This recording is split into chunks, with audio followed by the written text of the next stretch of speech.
Ο κύριος Στανισλάβ Μίτσεφ, ο οποίος κάθεται εκεί πέρα και θα μας δείχνει τη διαφάνεια, είναι διευθυντής του Εθνικού Μουσείου Σλοβάκικης Εξέγερσης, και ο κύριος Boris Vigaš, ο οποίος κάθεται δίπλα μου, είναι εκπρόσωπος επίσης του Εθνικού Μουσείου της Σλοβάκικης Εξέγερσης. Mr. Vigaš. Thank you very much. This is the presentation we prepared with my colleague Stanislav Mičev, which is upstairs. He's the director of the Museum of Slovak National Uprising. Σας ευχαριστώ πολύ. Αυτή η παρουσίαση που έχετε στην οθόνη είναι έχει φτιαχτεί μαζί με τον διευθυντή του μουσείου, τον κύριο Μίτσεφ. It's about Nazi reprisals in Slovakia in 1944-1945. Είναι σχετικά με τα αντίπεινα των Ναζί κατά το χρονικό διάστημα 1944-1945 στο χωριό Kalilate. So first I will introduce you our institution by a few words. Πρώτα απ' όλα θα σας παρουσιάσω το Ινστιτούτο μας με λίγα λόγια. There you can see Museum of Slovak National Uprising in Banská Bystrica. Μπορείτε να δείτε στην εικόνα την είσοδο του μουσείου και το κτίριο. As you can see, it's a very unusual building. It's a modern architecture. Είναι ένα κτίριο μοντέρνας αρχιτεκτονικής. It's divided to two parts. Είναι χωρισμένο σε δύο μέρη. Because Slovak nation was divided in World War II. Επειδή το Σλοβακικό έθνος ήταν χωρισμένο πέρα από το Δεύτερο Παγκόσμιο Πόλεμο. Some of the Slovaks cooperated with Nazi Germany, and the others fought in Slovak National Uprising against them. Μερικοί Σλοβάκοι συνεργάστηκαν με το ναζιστικό καθεστώς, ενώ κάποιοι άλλοι ήταν αντιστάθμοι. So, the Museum of Slovak National Uprising was established in 1955. Το Μουσείο Εθνικής Εξέγερσης της Σλοβακίας ιδρύθηκε το 1955. Previously, it was in a building in Center Square of Banská Bystrica. Παλιότερα ήταν στην κεντρική πλατεία της Νάστα Bystrica. But from 1969, this new building was built specially for this museum. Το καινούριο κτίριο του μουσείου άνοιξε το έτος 1969. And actually, it's the only building in Slovakia built for the purpose of the museum. Και είναι στην πραγματικότητα το μόνο κτίριο το οποίο έχει χτιστεί για αυτό το σκοπό. The other museums are in the older building, which had another purpose before that. Όλα τα υπόλοιπα μουσεία είχαν χτιστεί στο παρελθόν για διαφορετικούς σκοπούς. You can see also the photograph from our exposition. And φωτογραφία μπορείτε να δείτε τους χώρους επιθεμάτων. And we are dealing mainly with the history of World War II, so history of 1939 till 1945. Και υπάρχουν διάφορα θέματα για στο μουσείο παρουσιάζονται μάλλον η ιστορία του αντιστασιακού κινήματος της Σλοβακίας κατά τα έτη 1939 έως 1945. So now I will tell you something more about that history. Τώρα θα σας πω μερικές περισσότερες πληροφορίες για την ιστορία του μουσείου. But this is not the only exposition we have. As you can see on the other side, we are administrating 5 expositions as a Museum of Slovak National Uprising. Στο μουσείο δεν εκτίθενται μόνο θεματολογία, δεν είναι μόνο για την... On the photograph, υπάρχουν άλλες 5 εκθέσεις. On the photograph on the top, you can see our stable exposition, which I told you before about Slovakia in 1939 till 1945. Έχουμε μια σταθερή έκθεση σχετικά με το αντιφασιστικό αντιστασιακό κίνημα της Σλοβακίας. The second photograph on the left up, that's a natural cultural landmark Kalilate. Στο αριστερό μέρος έχουμε μια έκθεση για το εθνικό πολιτιστικό αξιοθέατο στην Kalilate.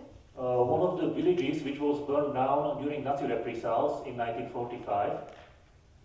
Έχουμε μια έκθεση που αφορά την τραγωδία των Εβραίων. But Kalilate was never reconstructed, so only those 2 houses remained. Μας έχουν μείνει μόνο αυτά τα δύο. I will tell you the story about Kalilate later. Και θα πούμε την ιστορία λίγο αργότερα για το Kalilate. Next to it, there you can see photograph from the exposition in Nemecka. That's the exposition of, next to it on the right, that's a Slovak National Exposition of tragedy of Slovak Jews in State Museum Auschwitz-Birkenau. Έχουμε δεξιά την έκθεση που αφορά την τραγωδία των Εβραίων της Σλοβακίας στο κρατικό μουσείο Auschwitz-Birkenau. That's one of the national expositions of those nations which were prisoned, or men and women of them were prisoned in a concentration camp Auschwitz-Birkenau. Ναι, και το ίδιο είπε ότι έχουμε πάλι την τραγωδία των Εβραίων της Σλοβακίας στο ίδιο μέρος. So Museum of Slovak National Uprising actually did this exposition, and we are administrator of this exposition. Και ότι ήταν και η διοίκηση εκεί. Down, that's exposition of tragedy in Tokaik, also one of the villages of Nazi reprisals in Slovakia, eastern Slovakia. Και έχουμε και μια έκθεση που αφορά στην τραγωδία του στο Tokaik. And down on the right, that's National Cultural Landmark Nemecka. That's also exposition of Nazi reprisals, because Nemecka was place of mass executions. Και έχουμε και την έκθεση για το εθνικό πολιτιστικό αξιοθέατο του Νεμέσκα, όπου κάτω δεξιά. There was a symbolic, there you can see symbolic chimney.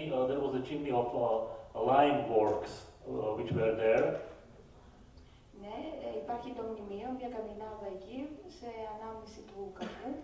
And people were executed and then thrown to that lime. Εκεί έγιναν οι εκτελέσεις. Actually, in 1 week, in January 1945, 900 people were murdered there. Το 1945, 900 άνθρωποι εκτελέστηκαν. Okay, so now we can proceed with the history. Θα προχωρήσουμε στην ιστορία. So first, I will tell you about Slovak National Uprising.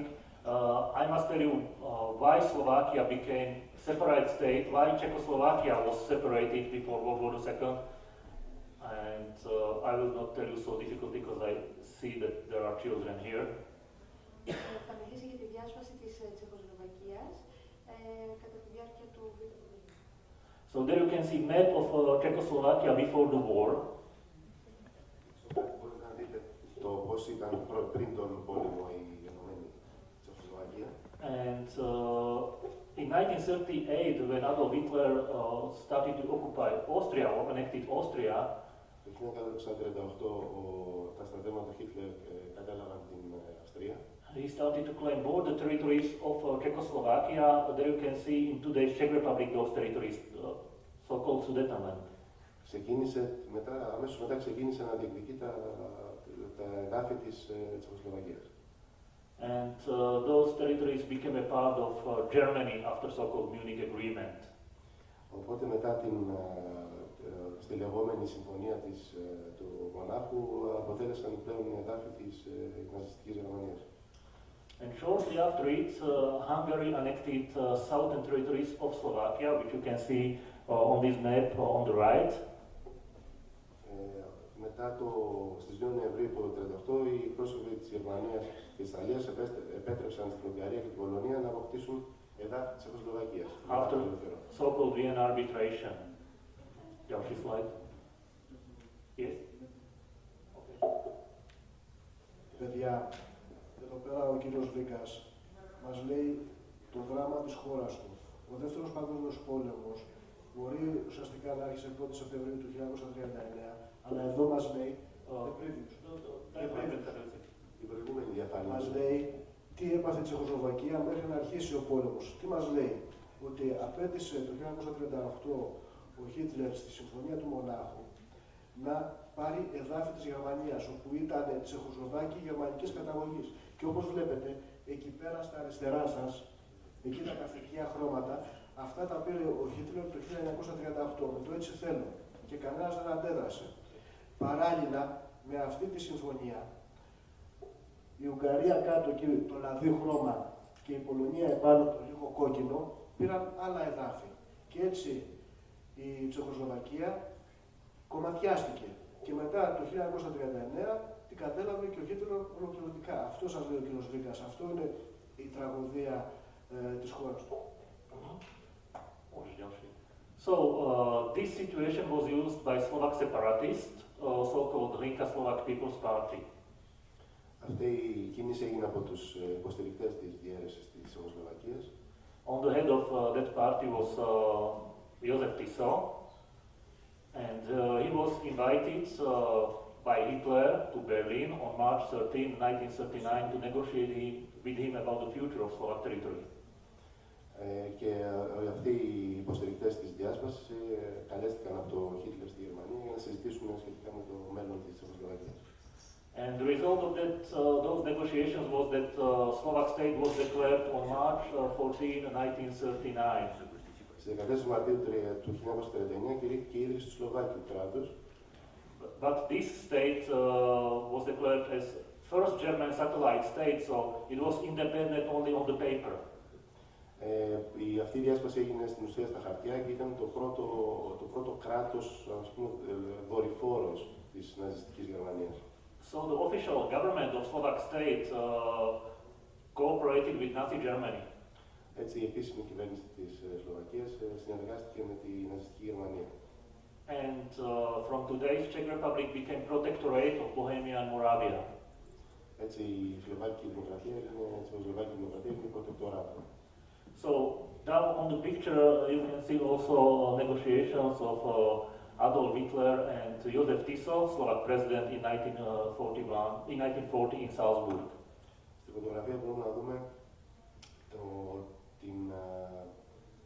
το Josef Tiso, ο οποίος ήταν πρόσωπος της Τσεχοσλοβακίας, αυτές τις συνομιλίες. Další slide. Okay, but before Czechoslovakia was separated, Czechoslovak president Edvard Beneš escaped to London and he created Czechoslovak exile government there. Κατά τη διάρκεια το ίδιο διάστημα, μάλλον, ο πρώην πρόεδρος της Τσεχοσλοβακίας, ο Edvard Beneš, ήταν επικεφαλής των μεταναστών του Λονδίνου, γιατί διέφυγε στο εξωτερικό, στο Λονδίνο. So they wanted to create a Czechoslovak republic again after the war. Μετά τον πόλεμο θέλησαν να επανειδρύσουν τη Τσεχοσλοβακική Δημοκρατία. And there was also a resistance, left resistance or communist resistance in Moscow. Επίσης στη Μόσχα συστάθηκε από τους κομμουνιστές ένα δεύτερο κέντρο αντίστασης εναντίον των Γερμανών. So Slovak resistance cooperated with both, with the Western allied countries and also with the Eastern countries, so with the whole bloc. Οι Τσεχοσλοβάκοι συνεργάστηκαν και με τους δυτικούς και τους ανατολικούς κατά τη διάρκεια του πόλεμου. Další slide. But also in Slovakia, in Slovak state, there was a political resistance against Slovak government which cooperated with Nazi Germany. Επίσης, στο ίδιο διάστημα υπήρχε μια πολιτική αντίσταση εναντίον της κυβέρνησης της Τσεχοσλοβακίας που συνεργαζόταν με τους Γερμανούς. And it was divided according to political streams. Και είχαν χωριστεί ανάλογα με τα πολιτικά τους πιστεύω. The best organized was the communist resistance because they had the party before the war and good organized party. Η πιο καλά οργανωμένη αντιστασιακή οργάνωση ήταν η κομμουνιστική, γιατί προϋπήρχε το κομμουνιστικό κόμμα το οποίο ήταν ισχυρό. There were also social democrats from the former Social Democratic Party. Υπήρχαν επίσης οι σοσιαλδημοκράτες από το παλαιό σοσιαλδημοκρατικό κόμμα. And the third part of the resistance was so-called civic resistance. So the other parties, also the right parties. Υπήρχαν επίσης ομάδες αντίστασης πολιτών, όπως κάποια ονόματα τα οποία θα αναφέρει σε λίγο μετά. And those resistance streams in 1943 started to cooperate and they declared so-called Slovak National Council. Το 1943 ιδρύθηκε το παράνομο και ξεκίνησε να λειτουργεί το παράνομο Σλοβάκικο Εθνικό Συμβούλιο. As you know, in 1943, Germany started to lose the war, and that was one of the reasons of unification of Slovak left and right resistance. Το 1943 που σταδιακά είχε αρχίσει η Γερμανία να χάνει τον πόλεμο ήταν και η αιτία που ενώθηκαν το δεξιό και αριστερό κομμάτι της αντίστασης στη Τσεχοσλοβακία. Ενώθηκε. And in 1943 they signed a document so-called Christmas Accord. Το 1943 αποφάσισαν τότε να ιδρύσουν αυτό το Σλοβάκικο Εθνικό Συμβούλιο, το οποίο το καταστατικό του ονομάστηκε το Σύμφωνο των Χριστουγέννων. And in cooperation with Slovak army they started to prepare Slovak national uprising as an action against Slovak government. Αυτό έχει σαν αποτέλεσμα την εθνική εξέγερση της Σλοβακίας από την επόμενη μέρα κιόλας. έχοντας ενωμένες στρατιωτικές, δημοκρατικές και κομμουνιστικές δυνάμεις. Right. So, Slovak national uprising started as an action of Slovak army, which supposed to be a tool of Nazi regime or Slovak regime, which cooperated with Nazi Germany. Υπό αυτές τις συνθήκες, ο στρατιωτικός διοικητής των εξεγερμένων στρατιωτικών του Γενικού Επιτελείου Στρατού εξέδωσε διαταγή προς τα στρατεύματα για στρατιωτική αντίσταση πλέον εναντίον των γερμανικών κατακτητών. But in 1944 there was also huge partisan activity in the Slovak territory. Παράλληλα, το 1944 υπήρχε και μεγάλη δραστηριότητα στα πολιτικά κόμματα. And this activity was suspected for Nazi Germany. It was suspected activity, so it evoked suspect of Nazi Germany, that partisan activity. Ήταν αναμενόμενο αυτό λόγω του γεγονότος ότι ήταν ύποπτη για συνεργασία. And they sent army to Slovak territory, actually to ally country. They said to protect their interests. Έτσι στάλει πάλι στρατός από την Γερμανία, έτσι ώστε να διατηρήσουν τα κεκτημένα τους στη Τσεχοσλοβακία. So in reality, German army started to occupy Slovakia, which was ally country, from August 29, 1944. Οπότε το 1944 στην ουσία ο γερμανικός στρατός άρχισε να καταλαμβάνει το μέχρι τότε συνεργαζόμενο κράτος της Τσεχοσλοβακίας. And that was the day when one of the army commanders, General Jan Burian, you can see a picture of him on the left, issued or declared Slovak national uprising. Τότε ήταν ο επικεφαλής στρατηγός, εξέδωσε και τη βασική εντολή για της υπεράσπισης της εδαφικής επικράτειας της Τσεχοσλοβακίας.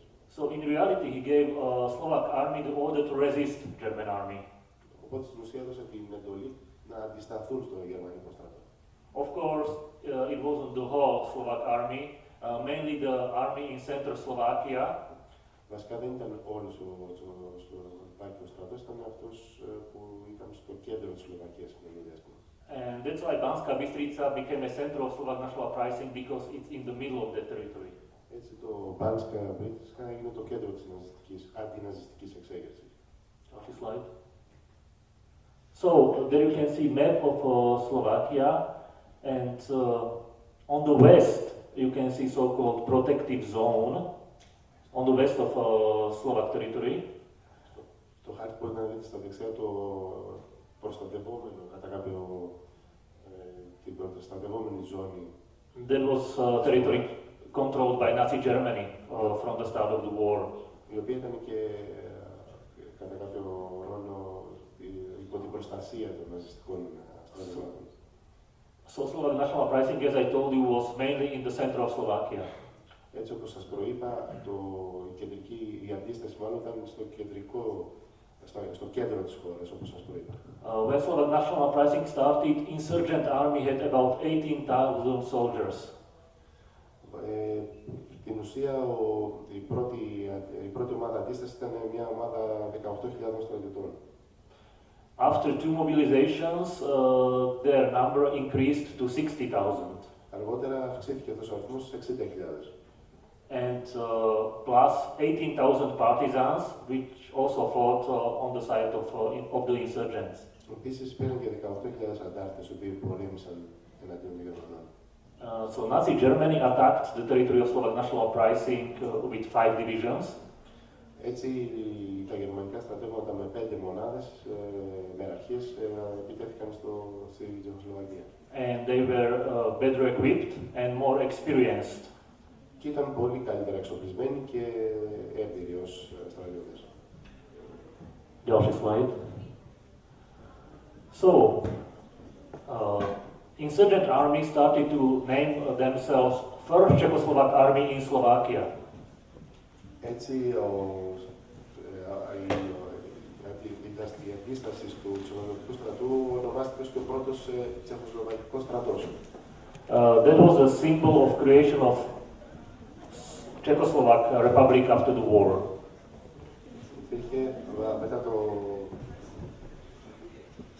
Ήταν το σύμβολο της αντίστασης κατά τη διάρκεια του πολέμου.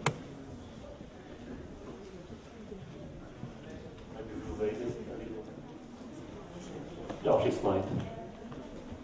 So the breakthrough in Slovak national uprising, or in the military part of Slovak national uprising, was October 1944. Η δεύτερη φάση της άμυνας των ανταρτών διήρκησε από τις 10 Σεπτεμβρίου μέχρι τις 18 Οκτωβρίου του 1944. Because in the Hungary there was a change of the regime in October 1944, and Prime Minister Regent Horthy was replaced by more radical Salashi. Στην γενική επίθεση του Γερμανικού στρατού άρχισε στις 18 Οκτωβρίου και διήρκησε μέχρι το τέλος του Οκτωβρίου. And the Hungarians allowed German soldiers to cross the border between Hungary and Slovakia from October 15, 1944. Οπότε στα γειτονικά σύνορα της Ουγγαρίας επετράπη η είσοδος στα γερμανικά στρατεύματα στις 15 Οκτωβρίου. And on October 18, 1944, German army declared general offensive to the whole territory of Slovak national uprising. Η γενική επίθεση του γερμανικού στρατού εναντίον των ανταρτών άρχισε στις 18 Οκτωβρίου και διήρκησε μέχρι το τέλος του Οκτωβρίου του 1944. So, actually, 2 months after the outbreak of Slovak national uprising, which started on August 29, 1944, Germans took over the center of Slovak national uprising, Banská Bystrica. Στις 27 Οκτώβριου του 1944 οι Γερμανοί κατέλαβαν το Banská Bystrica και οι αντάρτες υποχώρησαν στα βουνά και πάγωσαν αντιστασιακή δράση.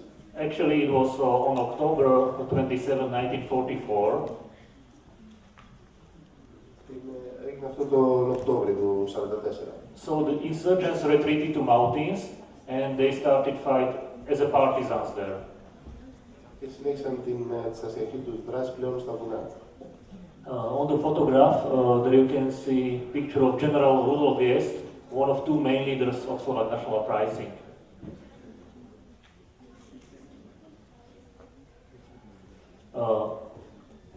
One of the leaders of Slovak national uprising. Στη φωτογραφία βλέπουμε έναν από τους βασικούς ηγέτες της επίθεσης. Later he was captured by Germans and then executed in concentration camp of Flossenburg. Αργότερα συνελήφθηκε, ήταν σε στρατόπεδο συγκέντρωσης και εκτελέστηκε.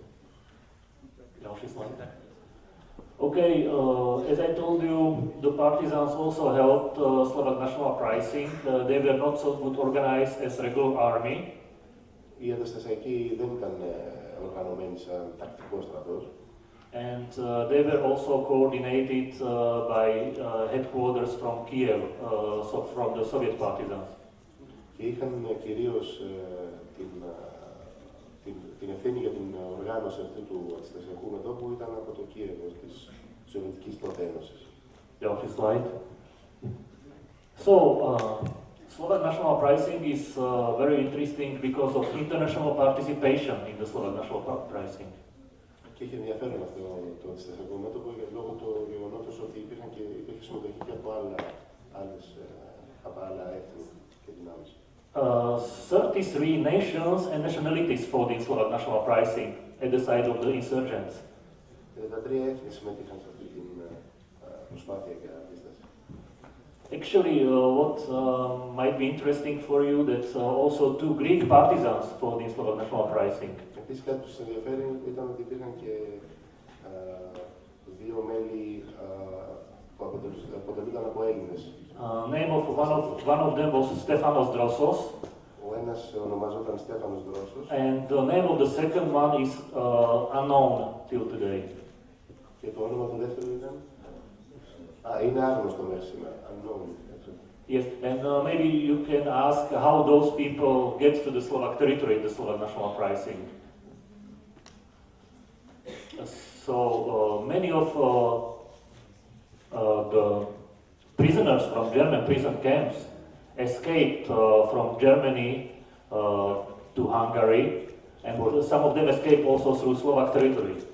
Πολλοί από τους φυλακισμένους σε αυτά τα στρατόπεδα συγκέντρωσης, των Ναζί, διέφυγαν στην Ουγγαρία.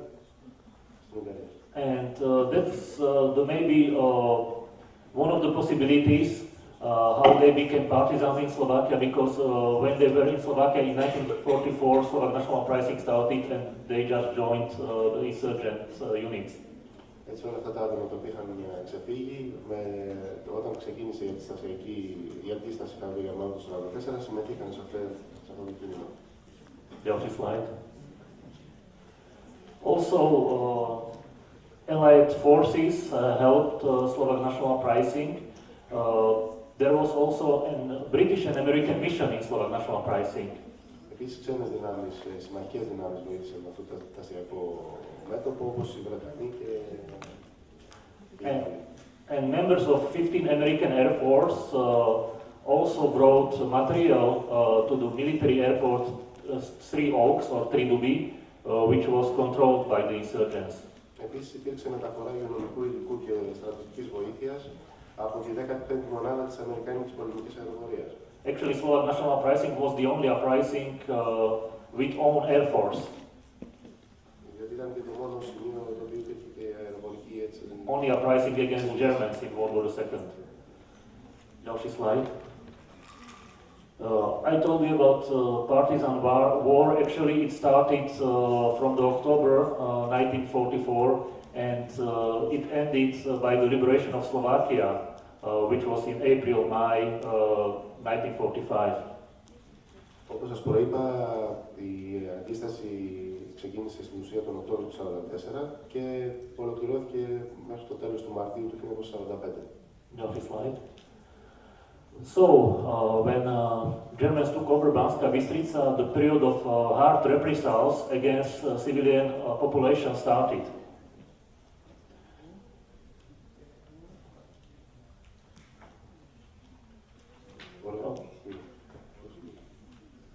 It's not on this slide. They started the reprisals against civilian population after October 27, 1944. Μετά από τον Οκτώβριο του 1944 ξεκίνησαν και τα αντίπεινα των Ναζί.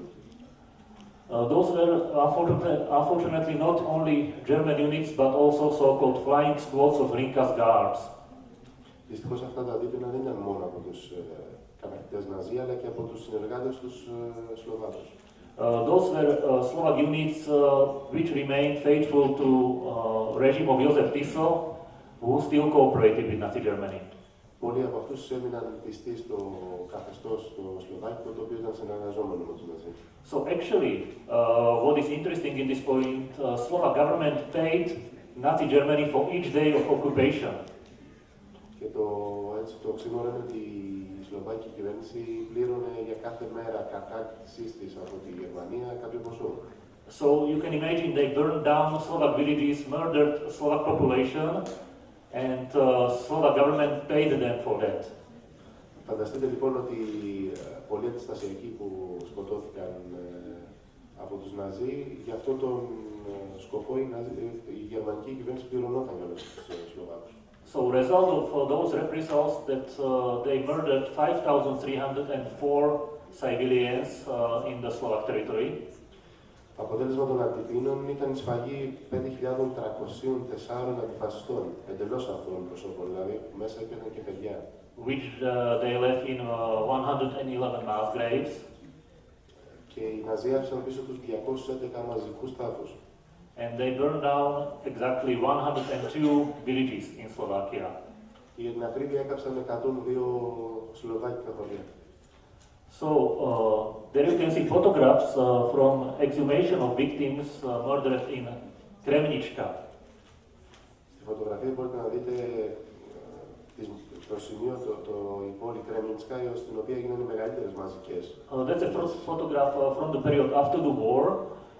It was necessary to identify those victims and to count them, of course.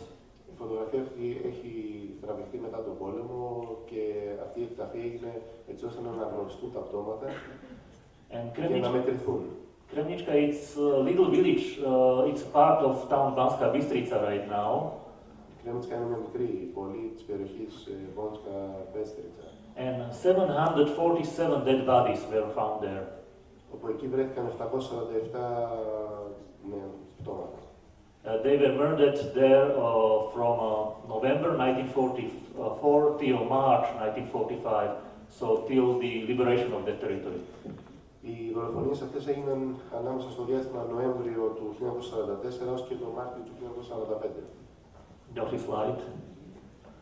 Okay, there you can see memorial in Kremnička for those 747 persons who were murdered in that territory. Στη φωτογραφία μπορείτε να δείτε το μνημείο το οποίο έχει χτιστεί για τη θανάτωση αυτών των 747 ατόμων. And as you can see, including 211 women and 58 children, innocent children, of course. Σε αυτά τα άτομα δυστυχώς συμπεριλαμβάνονται και 211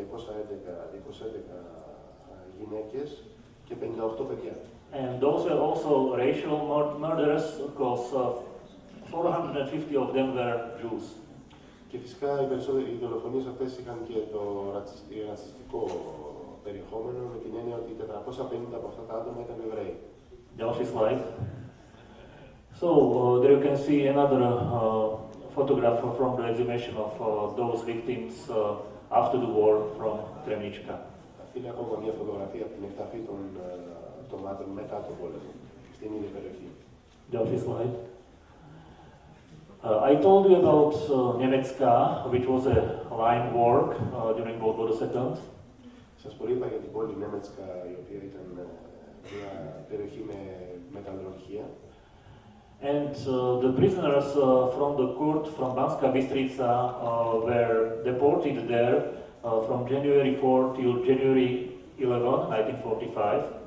Πολλοί λοιπόν από τους κρατούμενους μεταφέρθηκαν το διάστημα 4 Ιανουαρίου ως 11 Ιανουαρίου του 1945 σε αυτή την πόλη. And they were executed there, and I told you before, more than 900 people were executed there in that short time. Και όπως σας προείπα, σε αυτά τα ασβεστοκάμινα της Νέμετσκα, περίπου 900 άνθρωποι θανατώθηκαν. Další slide. There you can see exposition in Německa, which I told you before, which is administrated by the Museum of Slovak National Uprising. Εδώ μπορείτε να δείτε το μέρος του μουσείου, το οποίο είναι αφιερωμένο στα θύματα της Νέμετσκα. On the photograph down, there you can see some of the personal items, some of the personal things found in the mass graves. So these are personal things of the victims. Στη φωτογραφία κάτω μπορείτε να δείτε προσωπικά αντικείμενα των θυμάτων. And they identify them according to those personal things. Και πολλά τα ατόματα αναγνωρίστηκαν λόγω των προσωπικών τους αντικειμένων. Další slide. So another place administrated by Museum of Slovak National Uprising is Museum in Tokaji. Επίσης υπάρχει και άλλο ένα σημείο στο μουσείο, το οποίο είναι αφιερωμένο στο χωριό Tokaji. That was the village, Germans surrounded this village on November 19, 1944. Το οποίο αυτό το χωριό το περικύκλωσαν οι γερμανικές δυνάμεις το Νοέμβριο του 1944. They gathered 34 men and deported them behind the village. Σε εκείνο το σημείο συγκέντρωσαν οι Γερμανοί 34 άτομα δίπλα στον κήπο της εκκλησίας και τους απέλασαν από το χωριό, στέλνοντάς τους τη δολοφονία. And they murdered them in a near forest. Τελικά όμως τους δολοφόνησαν σε ένα κοντινό δάσος. Další slide. So there you can see exposition of tragedy in Tokaji, as I told you before, which is at the eastern Slovakia. So that was one of the first places which was liberated, actually. Αυτό λοιπόν αυτή η φωτογραφία μας δείχνει ακριβώς το σημείο στο μουσείο, το οποίο είναι αφιερωμένο στο χωριό Kalilate, το οποίο είναι στην Ανατολική Σλοβακία, το οποίο μάλιστα ήταν και ένα από τα πρώτα τις πρώτες περιοχές οι οποίες απελευθερώθηκαν από τους Γερμανούς. Další slide. So and last but not least is the story of village Kalilate. Kalilate was a village which was also burned down by Nazi Germany. Το τελευταίο, αλλά χωρίς να σημαίνει ότι είναι και τελευταίο σε αξία, είναι η ιστορία για το χωριό Kalilate, το οποίο και αυτό συμμετείχε στην αντίσταση εναντίον των Γερμανών. Because Kalilate is deep in the mountains, it was very isolated village. Λόγω της θέσης του χωριού Καλίστε, το οποίο ήταν μέσα στα βουνά, αυτή η γεωγραφική του θέση έκανε το Καλίστε να είναι το κέντρο των Ανατάρκτικων ομάδων. It was situated in the more than almost 1,000 meters above sea level. Αυτό το χωριό βρίσκεται σε ύψος 1.000 μέτρων πάνω από το επίπεδο της θάλασσας. So it was perfect hiding place for the refugees or for the persecuted persons. Γι' αυτό το λόγο ήταν ένα ιδανικό μέρος για να μπορούν να βρουν καταφύγιο εκεί κάποιοι πρόσφυγες, αλλά και για τις αστυνομικές ομάδες. And it was also the center of headquarters of partisan groups. Ήταν επίσης το κέντρο των δύο μεγαλύτερων αστυνομικών ομάδων. On the picture you can see the village Kalilate just before the tragedy. Στη φωτογραφία μπορούμε να δούμε πώς ήταν το χωριό πριν τη μεγάλη τραγωδία. Další slide. And then you can see Kalilate today. Και αυτή η φωτογραφία είναι σημερινή. Germans decided to burn this village on March 18, 1945. Στις 18 Μαρτίου του 1945 οι Γερμανοί αποφάσισαν να κάψουν αυτό το χωριό. They burned down 33 houses. Έκαψαν 33 σπίτια. Some of them with their inhabitants which were still there, so they were burnt alive. Δυστυχώς πολλοί άνθρωποι ήταν ακόμα μέσα στα σπίτια τους και κάηκαν ζωντανοί. They gathered all the men from the village. Οι Γερμανοί μάζεψαν όλους τους άνδρες του χωριού And later executed them. και αργότερα τους εκτέλεσαν.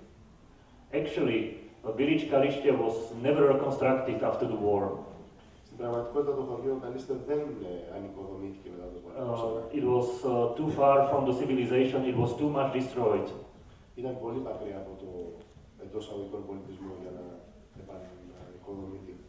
It became a natural cultural landmark. Έγινε ένα επίσημο μέρος πολιτιστικής κληρονομιάς.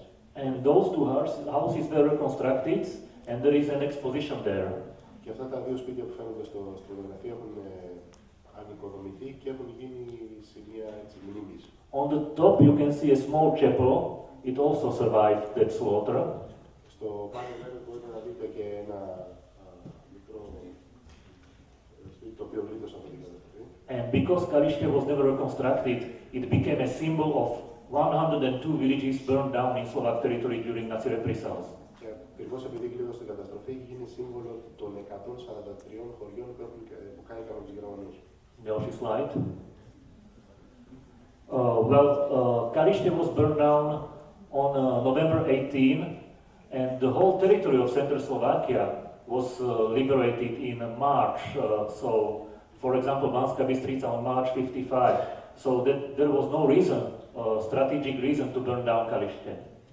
Όπως σας προείπα, στις 18 Μαρτίου του 1945 καταστράφηκε το χωριό Καλίστε και στο τέλος του Μάρτη απελευθερώθηκε η Σλοβακία από τη γερμανική κατοχή, οπότε δεν υπήρχε κάποιος στρατηγικός λόγος ή κάποιος σημαντικός λόγος για τους Γερμανούς να το καταστρέψουν. Έγινε καθαρά για θέμα τυπίνου.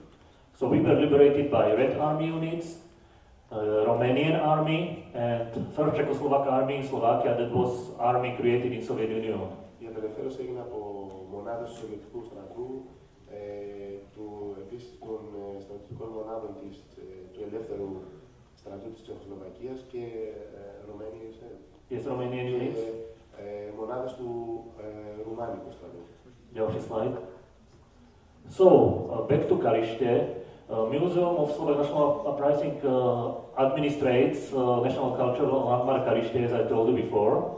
Αυτές είναι φωτογραφίες από το σημείο το οποίο εκτίθενται διάφορα, μάλλον είναι το σημείο του μουσείου το οποίο είναι αφιερωμένο στο χωριό Καλίστε. And we made educational path in that village. Και η ιστορία αυτού του χωριού έχει γίνει ευκαιρία για εκπαίδευση των νέων ανθρώπων σχετικά με το... There you can see it on the left. These are 19 tables in the whole territory of former village. Και όπως βλέπετε στην πάνω αριστερά φωτογραφία που είναι 19 τραπέζια τα οποία είναι αφιερωμένα σε αυτό το χωριό. And it is telling the story how those people lived just before the war. Και Και αυτά τα θέματα δείχνουν ακριβώς το πώς ζούσαν οι άνθρωποι αυτοί πριν το πόλεμο. Of course, there are two tables about the tragedy from March 1945. Φυσικά υπάρχουν δύο από αυτά τα τραπέζια αφιερωμένα στην καταστροφή που έγινε στις 18 Μαρτίου του 1945. But we started to forget about ordinary life in this place, in this far away place. So that's why we made this educational pass. Ακριβώς επειδή λοιπόν δεν υπάρχει πλέον φυσιολογική ζωή σε αυτό το χωριό, γιατί δεν ανοικοδομήθηκε, έχουν αφιερωθεί τα δύο αυτά τραπέζια, ακριβώς για να χρησιμοποιηθούν για εκπαιδευτικούς λόγους, για να θυμίζουν στον κόσμο ακριβώς το τι έγινε τότε. On the photography down, you can see inside of one of those two reconstructed houses and part of the exposition. Στην κάτω φωτογραφία μπορείτε να δείτε φωτογραφίες από αυτά τα δύο σπίτια που προείπε εδώ ο μιλητής μας ότι ανοικοδομήθηκαν μετά τον πόλεμο, ακριβώς για να αποτελούν μνήμη του παρελθόντος. Actually, that man on the right was a teacher in Kalilate. Ο άντρας δεξιά της φωτογραφίας ήταν δάσκαλος στο χωριό Καλίστα.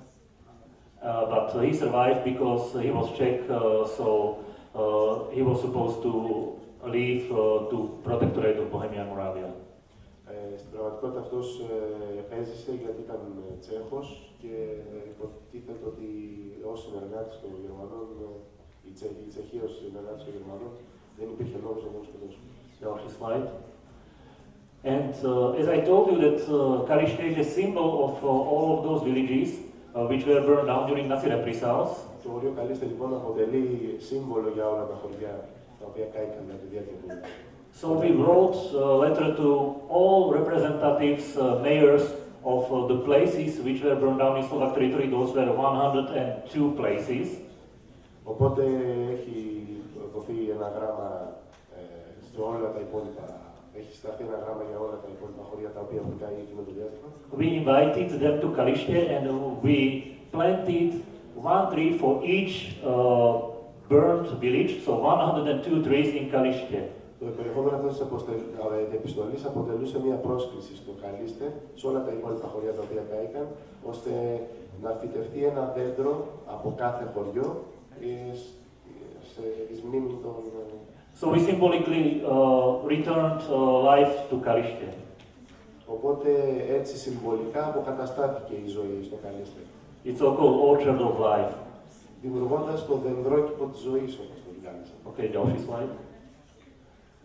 There you can see by each tree there is a table with the village for which is planted and the story of that village in World War II.